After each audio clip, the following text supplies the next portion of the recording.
The lights don't always work here. I'm running the whole operation off one of the last working generators. I'm currently located in what's left of my local library. It wasn't always like this. I used to live in a house, a town, amongst people, amongst civilization, before, when we still had one. I had set up this camera earlier, when I first got here, to monitor any activity outside and to search for survivors.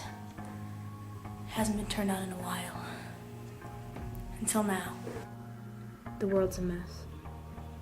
It started with the oil. We were running out, and prices got higher and higher, and people got more and more desperate.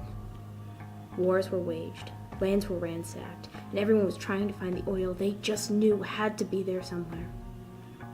We were relying on oil as energy, like a plant relies on the sun. Nobody was willing to change, and that became our downfall. While all this was going on, glaciers started to melt. Coastlines receded. Cities flooded. It's a huge chunk of ice that fell off. We have some video. Let's take a look at this. It's called Petermann. This is the Petermann Glacier, and it's this area in Greenland. And what we're seeing here is so incredibly massive. Let me read you the size of this. According to researchers in the United States, it is a 100 square mile, basically ice island that broke off on its own. It's 4 times the size of Manhattan. It's about half the height of the Empire State Building. Wow. This is the biggest piece of ice to break away from the Arctic ice cap since 1962. What you're seeing now is video of Petermann in general. Let me tell you one more thing about it while we look at it.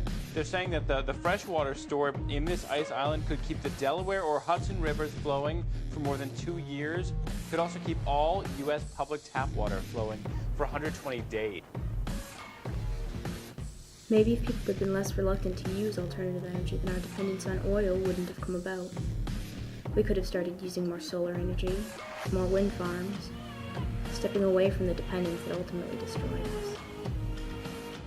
You know, we're prepared to consider the fact that Bangladesh might get completely flooded, yet we're not prepared to accept the fact that we may have to make fewer car journeys, or we may have to accept a wind farm in our landscape, or we may have to accept the fact that we have to use a little bit less energy.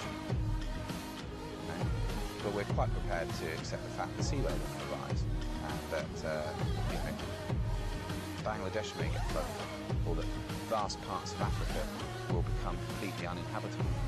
You know, that the rainforest may disappear. You know, all these things we're quite prepared to accept for a possibility.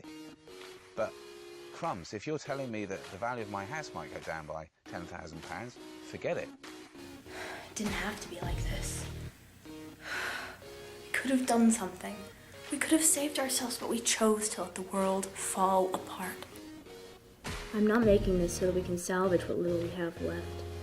I'm making this so that maybe, sometime, somewhere, people will make the changes they need and make a difference.